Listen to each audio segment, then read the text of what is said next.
السلام عليكم. الآن جديد من شركة يمن موبايل. خدمة جديدة ومميزة. خدمة ابشر إكسترا.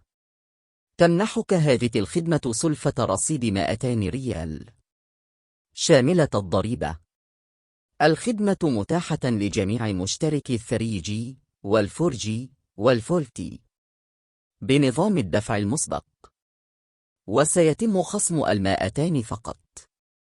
لكن بالرغم من أن الخدمة السابقة سارية المفعول، إلا أنه لا يمكنك استخدام الخدمتان في نفس الوقت. لطلب الخدمة اتصل على *100*2 شباك. ما رأيكم؟ هل هذه الخدمة مناسبة أم لا؟ شاركوني آراءكم في التعليقات. وشكرا. شكرا على المشاهدة.